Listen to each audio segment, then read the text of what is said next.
Last time, I told you to fill up before dark. You didn't listen, did you? Neither did they. Welcome back to Shattered Gauge. If you're here from part 1, you already know what we do. No fluff, no actors, no recreation footage with dramatic music telling you how to feel. Just real people, real nights, real gas stations. For those of you jumping in right now, go watch part 1 first. I'll wait. No, seriously, it'll make this hit harder. Because here's the thing about part 1 that I didn't expect. The response, the comments, hundreds of you saying, "This happened to me too," or "Something like this happened to my sister," or "I've never told anyone this story, but..." That last one, that's why part 2 exists. 3 more people came forward, 3 more nights, 3 more gas stations somewhere in America where something went very, very wrong. You're not hearing me tell their stories. You're hearing them. Doors locked, lights off. Let's go. My name is Priya. I'm an ER nurse. I work 12-hour overnight shifts 3 days a week, which means I am no stranger to being tired, being alone in the dark, and dealing with people who make my skin crawl. I say that so you understand. I am not someone who panics. I am professionally trained to stay calm in situations that would break most people. I've held a man's hand while he died. I've talked a teenager down from a bridge. I don't scare easy. What happened to me on I-285 in Atlanta scared me easy. It was a Tuesday in late October. I'd just finished a 12-hour shift at Grady. If you're from Atlanta, you know Grady Memorial, biggest trauma center in the state, the kind of hospital that never sleeps and never really lets you go quiet inside. I was running on 4 hours of sleep from the night before, and whatever caffeine was left in my system from the 3rd cup of bad hospital coffee I'd had at 4 a.m. I needed gas. My tank was on E, the kind of E where the little light's been on for 2 miles and you're doing the math, and losing. I pulled into a racetrack off 285. If you're in Atlanta, you know racetrack. Big, well-lit, open 24 hours, that frozen yogurt machine near the register that's always slightly too soft. It was around 7:15 in the morning, which sounds fine. Daylight, commuter traffic, people everywhere. But I want you to remember that I had been awake for over 20 hours at this point. My brain was running on fumes. My guard was exactly as low as you'd expect. I pulled up to a pump, got out, started the transaction on the card reader. While the pump was running, I leaned back against my car, a silver Honda Civic, 2019, pretty common car, and I was just staring at my phone, mindless scrolling, waiting for the tank to fill. When the pump clicked off, I grabbed my purse off the passenger seat, locked the car behind me, and walked inside to grab a water bottle and maybe a pack of those little white powdered donuts because my body had completely abandoned any standards by that point. I was in there maybe 4 minutes, paid, came back out. I walked to my car, got in, put my purse down in the passenger seat, reached for my seatbelt.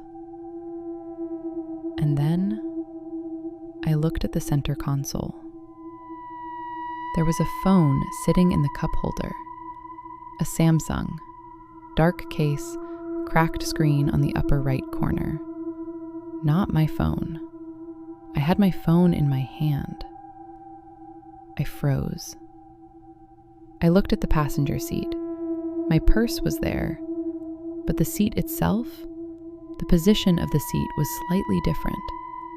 Not dramatically, just enough that my brain went, "Something is wrong," before I could even name what it was. I looked in the back seat. Empty. I got out of the car so fast I almost fell. Stood in the parking lot with my heart trying to exit my chest. And then I looked at my car. really looked at it, and I saw it. The parking permit sticker on the windshield. It was a blue sticker from Emory University. My permit sticker is red, Grady issued. I'd had it for 2 years. I was in the wrong car. Same make, same model, same color, silver Civic, parked 2 spots over from mine, which I had walked right past without registering. That's the rational explanation. I was exhausted and I got in the wrong car, and the seat position was different because a different person drove it. But here's what I cannot explain, and what I think about every single time I'm tired at a gas station. The car was unlocked. My car was locked. I had locked it myself. I always lock it. It's automatic. I don't even think about it. When I walked back to the right car and tried the handle, it was locked. I had to use my key fob. But the car I got into, unlocked, sitting open in a busy Atlanta gas station at 7 in the morning. And that Samsung in the cup holder, cracked screen, dark case, it started buzzing while I was still sitting there processing what had happened. A call coming in. I saw the name on the screen before I got out. It said, baby. I left it, obviously. The reason I'm on Shattered Gauge telling this story is not because I think something supernatural happened. I think I made a very human mistake while I was dangerously exhausted. But here's what woke me up, and I mean that literally and figuratively. Whoever owned that unlocked Civic came back to find a stranger sitting in their car, with the door closed, and their phone buzzing in the cup holder. If they'd come back 30 seconds earlier, while I was still inside, confused, touching their stuff, what would they have assumed? What would you have assumed? And if I hadn't been an exhausted nurse making an innocent mistake, if I'd been someone who meant harm, that unlocked car was an open invitation. That person sitting in a gas station with their windows up, their door unlocked, head down on their phone, waiting for the pump to finish, wide open. I went home and slept for 11 hours, and when I woke up, the first thing I did was set a lock screen reminder on my phone. It says, check the sticker, lock your doors, you're more tired than you think. I still see it every morning. Y'all, I need to preface this by saying I've told this story exactly 3 times. Once to my wife the night it happened. Once to my pastor, because I genuinely thought I needed somebody to pray over me. And once to my buddy Derek, who drove out to that gas station with me 6 months later, just so I could show someone it was real, and not something I invented in my own head. Derek saw the building. He saw what I'm about to describe. He didn't sleep well for a week. I'm a long-haul trucker, have been for 12 years. I run a regular route between Memphis and Mobile, which means I know US 45 through Mississippi the way I know the back of my hand. Every curve, every pothole, every speed trap where Bobby Jenkins sits in his cruiser pretending to be invisible behind a billboard for a personal injury lawyer. So when I tell you something was wrong about that gas station, I want you to understand I'm not talking about an unfamiliar road. I'm talking about a stretch of highway I have driven hundreds of times. I know what's supposed to be there, and I know what's not. It was late November 2018, coming back north from Mobile, running light because I'd dropped my load in Meridian. No trailer, just the cab. It was cold, proper cold for Mississippi, which means low 40s and damp. The kind of cold that gets into your joints. I'd been on the road since 4 a.m. and it was pushing midnight. Around mile marker 4 on US 45, I saw a gas station. Now, here's the thing. There is no gas station at mile marker 4. I know this because mile marker 4 is between Boonville and Corinth, and that stretch is pure dark. Pine trees, deer, the occasional farmhouse with its porch light on. No commerce, no services. I'd driven it hundreds of times, and there had never been anything at mile marker 4. But there it was. A full gas station. Canopy over 4 pumps, lit up bright white. A small building with lights on inside. A sign I couldn't quite read from the road, but it was glowing. A parking lot with gravel, not asphalt. And one other truck already parked there. An older rig, the kind you don't see much anymore. Now I'm a practical man. My first thought was, they must have built it recently. Maybe the last few months when I was running a different route. That's the rational thing to think. So I pulled in. I needed fuel, and I needed to stretch, and I needed bad coffee, and I was going to get all 3. I pulled my cab alongside one of the pumps, got out. The air felt strange. And I know how that sounds. I know it sounds like something somebody says in a scary story. But I'm telling you, the air felt wrong. Too still. No wind at all, which was odd because it had been gusting all day. And cold. Colder than it should have been, even accounting for the temperature. The kind of cold that comes from the ground, not the sky. I grabbed the nozzle. It came off the pump fine. I opened my fuel cap, but when I tried to start the pump, nothing. No click, no hum, no transaction screen lighting up. I tried the next pump. Same thing. I went inside. The building was small, one of those old school setups. 2 aisles of merchandise, a cooler along the back wall, a counter up front with an old-style register, the kind with physical keys. Flickering fluorescent light, one of them cycling on and off. No one behind the counter. I called out. "Hello? Anybody here?" Nothing. I walked the aisles. They were stocked. Chips, candy, motor oil, the usual. But something was off about the products. I stopped at a rack of chips and looked closer. The bags were Lay's, normal enough, but the design was old. The old Lay's bag design, the one they had back in the 90s before they updated it. And the price tag on the rack said 39 cents. I picked up a bag, checked the expiration date. I stared at it for a moment. It said, "Best by June 94. I put the bag down very carefully, the way you put something down when you're trying not to make any sudden moves. I looked around the store again.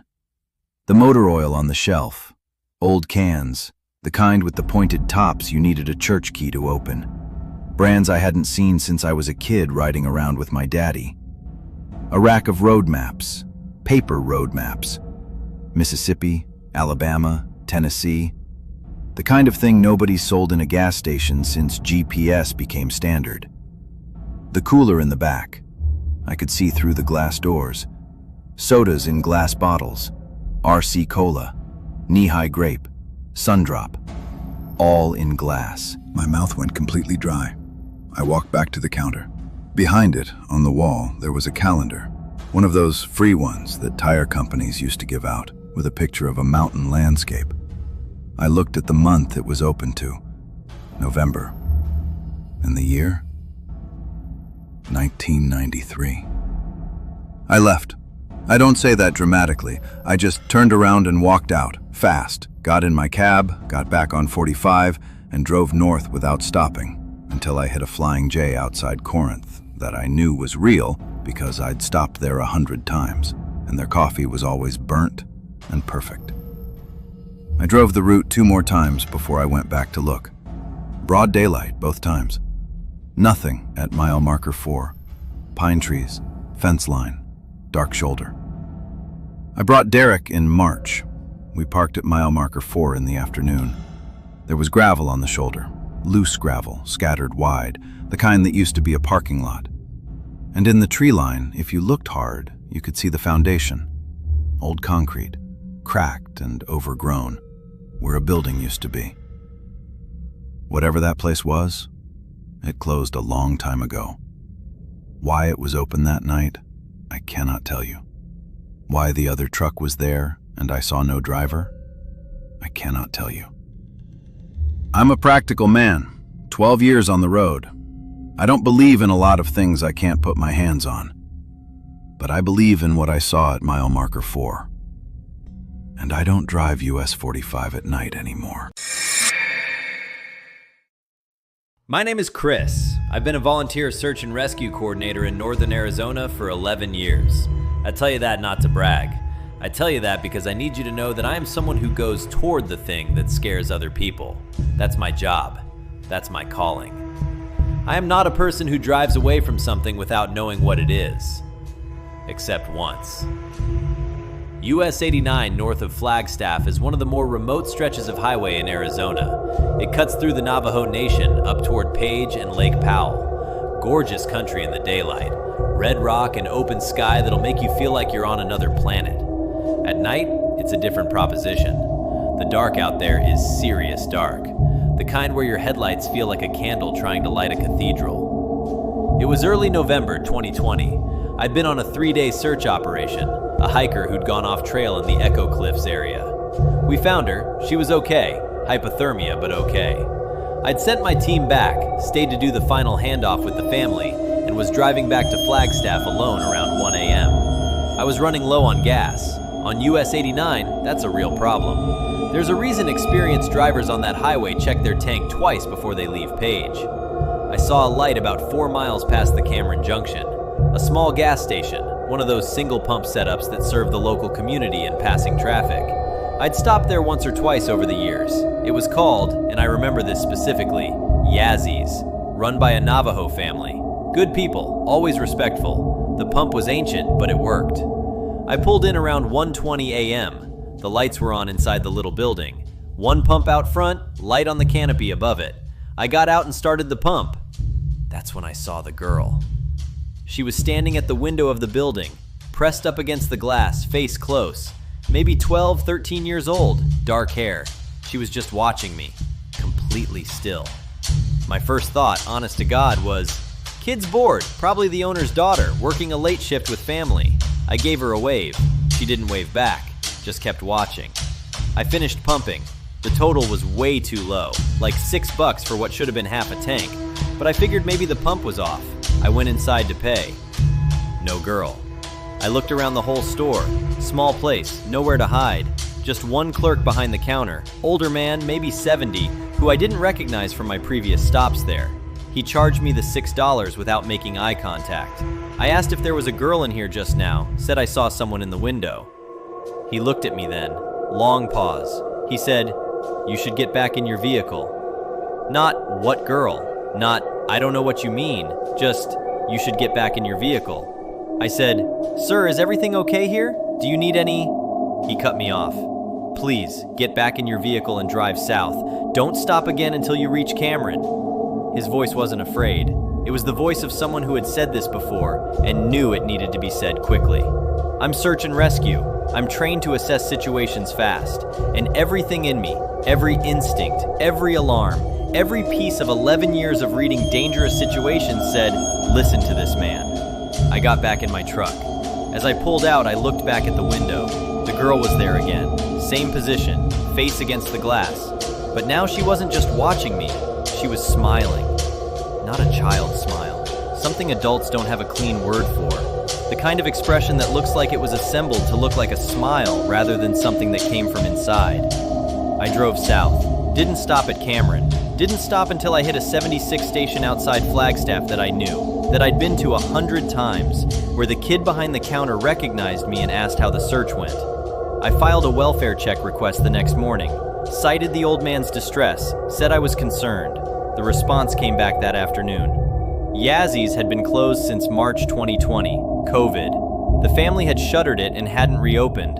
The building was locked and empty, no lights, no pump activity logged. I've talked to colleagues who work regularly in that corridor, tribal police, other SAR folks who know the area. When I describe what I saw, they don't argue with me. They don't tell me I'm wrong. They just say, there are things on that road at night that you don't stop for. I believe them now. I don't have a clean explanation. I'm not going to offer you one. What I'll offer you is this. That old man, whoever or whatever he was, told me to get back in your vehicle. He said it with the urgency of someone who understood exactly what was outside that window and exactly what it wanted. It wanted me to look at it. It wanted me to come closer. I don't think about the girl's smile much during the day, but at 1 a.m, when I'm driving a dark highway alone and I see a light in the distance, I check the gas gauge twice, and sometimes I just keep driving. Priya, Travis, Chris, Atlanta, Mississippi, Arizona. An exhausted nurse in the wrong car. A trucker at a gas station that shouldn't exist. A search and rescue coordinator who listened to a warning from somewhere he still can't explain. Part 1 was about the people who mean you harm, the ones who study you, the ones who count on your politeness and your trust. Part 2 is something different. Part 2 is the reminder that not everything you encounter on a dark road at night has a rational explanation. Not everything the darkness puts in your path is human. And sometimes, the most important thing you can do is exactly what that old man on US 89 told Chris. Get back in your vehicle. There's a pattern in these 6 stories now. All 6, Part 1 and Part 2. And it's this. The people who survived listened to something. Marcus listened to the family from Arizona. Danny listened to Bev. Jerome listened to his instinct to yell. Priya's exhaustion accidentally saved her. Travis listened to his legs carrying him out of that store. Chris listened to a man who maybe had no reason to still be standing behind that counter. Something tried to help every single one of them. Some of it was human. Some of it was other people's good timing. And some of it, I'll let you decide what to call it. Listen to it, whatever it is. When something says go, go. When something says don't, don't. When an old man on a closed highway at 1 a.m. tells you to get back in your vehicle, get back in your vehicle. Drop a comment. Which one messed you up most from Part 2? And tell me if you want a Part 3, because y'all, the stories keep coming in. The inbox does not stop. Subscribe if you haven't. Every week, no fluff, just the dark. Stay safe out there. Fill up before dark. And for the love of God, check the sticker on the windshield.